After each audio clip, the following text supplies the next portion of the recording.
Tapi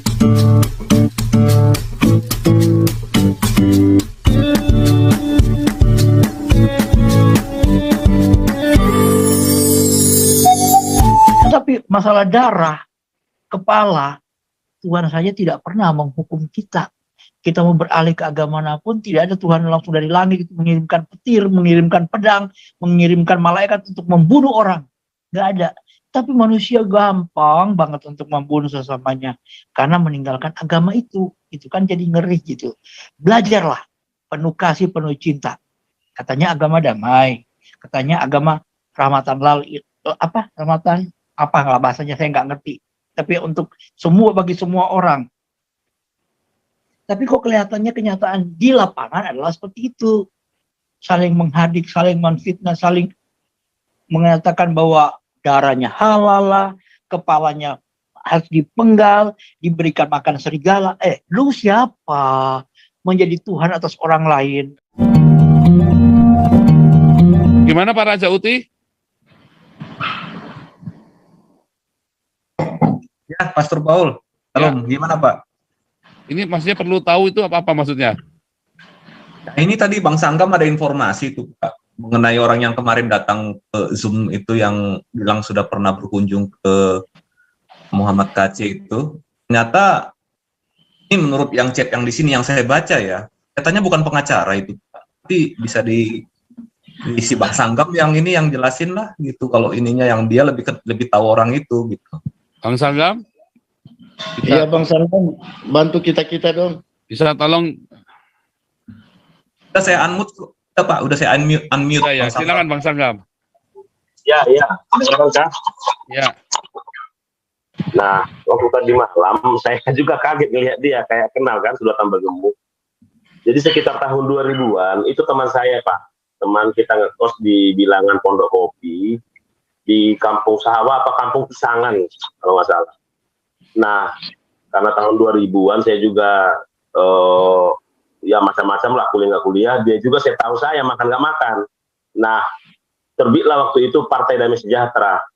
Di Partai Damai Sejahtera saya tahu saya itu, bahkan kita dan teman-teman suka mau gebukin Pak, itu suka bohong orangnya, itu satu. Kedua, nggak pernah saya tahu saya itu sekolah pengacara Pak. Makanya pengacara lawyer saya kaget, begitu Pak. Makanya apa yang dia bilang tadi malam waktu Bapak kejar pasal-pasal, dia hanya bilang, ya betul. Bingung dia waktu Bapak kejar pasal. Nggak ngerti itu Pak. Itu pintar berbicara Pak, tapi nggak ngerti apa yang dibicarakan. Mirip siapa ya yang artis apa itu Pak? Siapa itu? Siti Badriah itu. Vicky. Si mantan suami Siti Badriah siapa Vicky itu ya. Nah, jadi Pak, tahu saya. Iya. Setahu saya kalau sudah 40 tahun nggak mungkin berubah lagi lah. Kami itu sama-sama 40 tahun berubah. Nggak akan. Ini orangnya masuk nih. Orangnya masuk nih. Ayo. Tanyain aja ya, kuliah di mana nih? Anggiat. Ini ada advokat Anggiat nih masuk nih. Jadi kayaknya masuk deh Pak. Udah kita masukin tadi. Coba lah mana. Mana nih Anggiat nih?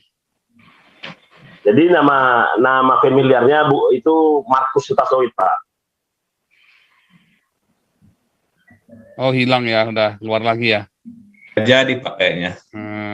Cabut dia. Terus? Lanjut tahun 2000 yang saya ingat Pak. Tapi nama familiar. Halo, masih dengar? Ya, halo? Masih. Nah, tahun 2000 itu dia familiar dikenal dengan nama sebutan Markus Sutasoid Pak. Nah, terus setahu kami dia nggak ada pernah sekolah pengacara. Cuman karena ikut sama Pak Royandi mungkin kayak som-som gitu mungkin dia ikut lah ya.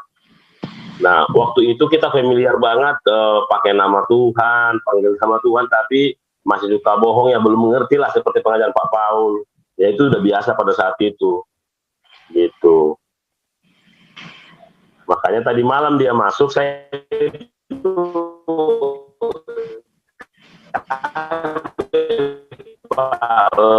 di layar. Tapi saya ketawa-ketawa, saya mau bicara ya, mau ketawa aja sebenarnya perjalanan pulang. Begitu aja Pak, sekitar tahun 2 di Pondok. Demikian Pak. Ya, oke deh. Clear ya. Jadi kemarin itu dia sedang membangun opini di sini ya, orang itu ya kemarin membangun opini giring kita. Alasannya mudah kok, mungkin bisa jadi suruhan orang, suruhannya sana juga bisa ya, kita nggak ngerti ya. Seakan-akan boleh kok, saya datang boleh, tapi kan itu bolak-balik ngomongnya kan, aneh kan. Saya bilang kok banyak yang aneh ya, mungkin Anda sudah ini tapi cuma 5 menit ya. Saya sih nggak percaya dari kemarin ya. Jadi saya memang nggak percaya dengan semua omongannya dia itu, saya nggak percaya, terus terang aja sih. Makanya saya kejar terus. Iya, ini ternyata temennya Bang Sanggam ya, kenal ya. Kenal Pak. Iya, ngomongnya saya mengajukan diri jadi lawyernya Pak Kace, apalagi dia bilang bekas sekretaris MUKI, wakilnya MUKI, saya ketuanya di daerah arah Jawa Barat. Saya tambah bingung lagi, karena Pak Kace, saya kan minta data pribadi sebelum dia berangkat ke Jerman. Saya minta semua kronologisnya. Sebetulnya Kace pernah kirim kurikulum vitae-nya ke saya. Saya minta semuanya, karena mau buat saya bahan ajukan dia swaka. Tapi terus di situ nggak ada kata MUKI-nya di situ. Adanya dia pernah di area berapa itu ya, Gatot Subroto itu. Ya kan, di GBI Gatot Subroto. Rayon berapa tuh, rayon 8 atau berapa itu ya. Yang ada itu, ada kartu anggotanya. Makanya saya bisa tahu adanya kartu anggota, karena saya tahu. Tapi nggak ada. Jawabannya Pak evangelisnya dari mana? Saya tanya begitu kan. Nggak jelas. Organisasi yang memberikan evangelis. Kalau Anda yang ikut kelas saya, evangelisnya dari organisasi saya, jelas. Ya teman-teman ya, dari Hagios. Anda ya, kayak Pak Gogo itu, jelas evangelis, sudah kita berikan otoritas, ya kan. Dan teman-teman yang lain, Pak Enardo itu udah evangelis. Tapi kalau ini evangelis dari mana Pak Kace? Nah jadi janganlah begitulah kita tipu-tipu demi kebenaran. Jangan, kebenaran harus dilakukan dengan kebenaran. Jangan dikotori lagi. Kalau nggak sanggup bilang, nanti biar Pak Putih yang garap nanti. Aduh, oke, terima kasih Bang Sanggam. Ini Pak Victor lagi. Silakan Pak Victor. Iya, baik. Jadi buat teman-teman yang japri saya masalah buku tadi udah terjawab sama Pak Paul ya. Sudah. Jadi memang betul Pak Victor ya. Memang kita dari sepakat kita nggak dibayar. Ya, mungkin kalau satu buku mungkin iya, tapi kalau sampai 10 ya pasti kan ada biaya pembuatannya juga mahal gitu kan Pak ya. Ya, itu nggak masalah. Jadi udah terjawab sama Pak Paul. Oke Pak Paul, kita kembali ke topik ini, masalah Ibu Sukmawati ya. Iya, nih dalal harahnya Ibu Sukmawati ini depan ya. Katanya Buya Yahya ya, Sukmawati murtad. Kalau mati kasih ke serigala, ini kan bentuk intimidasi. Ini kan sama saja seperti kamu yang pilih Ahok, nanti kalau mati nggak disolatkan. Nah, itu kan bentuk intimidasi. Itu nggak boleh. Kalau nggak salah, ada sempat si UAS juga kasih komen. UAS itu. Ada. Nih.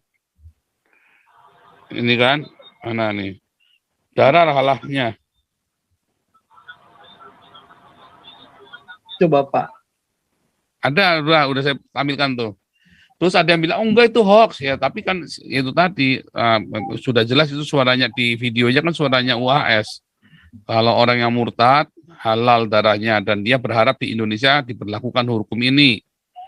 Nah, kata UAS begitu kan? Ada kok, ada beritanya kok itu. Ada. Nah, ini beritanya nih. Betul Pak, sama. Jadi inilah pengajaran-pengajaran seperti ini Pak. Makin kelihatan, makin membuka. Sebenarnya seperti justru layaknya komunis. Komunis apabila ditinggalkan itu layak halal darahnya untuk ditumpahkan. Sebenarnya sama gitu loh Pak. Nah kalau takut dengan agama yang seperti itu, kepercayaan orang terhadap Tuhannya itu jangan diintimidasi. Kalau orang mau berkata silakan. Iyalah, bukan dengan ancaman ini halal darahnya, penggal kepalanya. Wah, ini bukan ajaran agama, namanya itu politik. Kamu meninggalkan komunis, kamu akan diginikan. Nah, itu sama gitu. Ternyata memang menunjukkan bahwa nanti malah menunjukkan bahwa agama itu bukan agama, tapi sebenarnya haluan politik yang cuma dipaksa menjadi agama gitu. Kan khilafah dan sebagainya ya. Jadi hal-hal seperti ini Pak, jadi di Indonesia ini kebablasan, makin kebablasan. Contohnya ini juga yang ada yang kemarin sempat heboh ini masalah wisata halal yang oleh Sandiaga Uno. Nah di Arab sana itu tarian perut yang hampir kelihatan sekujur tubuhnya, anak-anak kecil aja boleh nonton kok tanpa diprotes oleh orang tuanya. Di sana aja boleh nonton hal seperti itu. Nah di Indonesia harus tertutup pakai burka sebagainya, bahwa itu tidak sesuai dengan yang penari politik itu tidak sesuai dengan ajaran Nabi. Kok malah yang di sana malah seperti itu Pak Paul. Jadi yang sebenarnya Arab ini siapa sih sebenarnya? Kok Indonesia lebih Arab dari Arab gitu?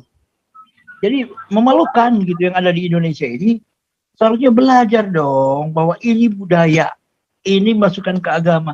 Jadi agama dengan budaya jangan dicampur. Nah, cara berpakaian orang kok diatur gitu. Itulah udah urusan hak mereka. Tetapi masalah darah, kepala, Tuhan saja tidak pernah menghukum kita. Kita mau beralih ke agama manapun, tidak ada Tuhan langsung dari langit itu mengirimkan petir, mengirimkan pedang, mengirimkan malaikat untuk membunuh orang. Nggak ada. Tapi manusia gampang banget untuk membunuh sesamanya karena meninggalkan agama itu. Itu kan jadi ngeri gitu. Belajarlah, penuh kasih, penuh cinta. Katanya agama damai, katanya agama rahmatan rahmatan apa nggak bahasanya saya nggak ngerti. Tapi untuk semua, bagi semua orang. Tapi kok kelihatannya kenyataan di lapangan adalah seperti itu. Saling menghadik, saling menfitnah, saling mengatakan bahwa darahnya halal lah, kepalanya harus dipenggal, diberikan makan serigala. Lu siapa? Menjadi Tuhan atas orang lain, menjadi hakim atas orang lain. Orang berpindah agama itu adalah keyakinan. Jangan pernah ditentang seorang manusia pun di muka bumi ini. Misalnya, makanya kemarin yang dinyatakan oleh, saya sangat terkesima yang dinyatakan oleh Purwacaraka. Anak saya aja ada yang Protestan. Kalau dia mau masuk Hindu sekalipun saya mengizinkan. Cuman belajarlah dengan yang baik. Itulah yang namanya Pancasila. Contoh Pancasila sejati seperti itu. Kita hanya membimbing sebagai orang tua, kita mengarahkan. Apabila anak itu tidak bisa mengikuti dengan apa yang kita percaya, jangan kita paksakan. Dia akan stres, dia akan gila dengan keadaan itu. Biarlah dia dengan dia menemukan Tuhannya sendiri. Yang penting sebagai orang tua, sudah kita arahkan. Jadi kalau ke depannya, siapapun itu yang merasa bahwa dia pemimpin-pemimpin agama, tokoh-tokoh agama, janganlah. Jangan mengeluarkan statement-statement seakan-akan kalian adalah sudah pernah ketemu dengan Tuhan langsung yang menyatakan apabila kamu keluar dari agama ini, kamu ditunjuk Tuhan untuk memenggal kepala orang, untuk menumpahkan darah orang, untuk memberikan ke serigala tubuh orang itu. Jangan. Kalau kamu belum pernah ketemu, jangankan kamu, nabimu pun belum pernah ketemu dengan Tuhan. Gimana kamu mau menjadi wakil Tuhan? Oke, terima kasih, Tuhan Yesus memberkati. Nah itu makanya kita sedang memikirkan ya, bagaimana ya supaya jargon-jargon halal darah ini dilarang di Indonesia ini loh, harusnya nggak boleh. Jargon-jargon pertumpahan darah inilah yang namanya hate speech, ya. Tapi berani nggak para pendeta ngomongin begini? Nggak berani lah. Harusnya ini kita langsung bereaksi. Nggak boleh omongan ini diucapkan lagi di negara yang kalau Indonesia mau beradab, ya istilah halal darah, mayat tidak akan disolatkan gara-gara pilihan tertentu, itu harusnya disingkirkan. Orang yang berani ngomong itu harusnya dipenjara. Karena itu adalah intimidasi terhadap rakyat. Gunakan pasal 14 itu Pak, yang pasal 14 Nah, pasal 14 itu benar. Oke, lanjut nih Pak Roka.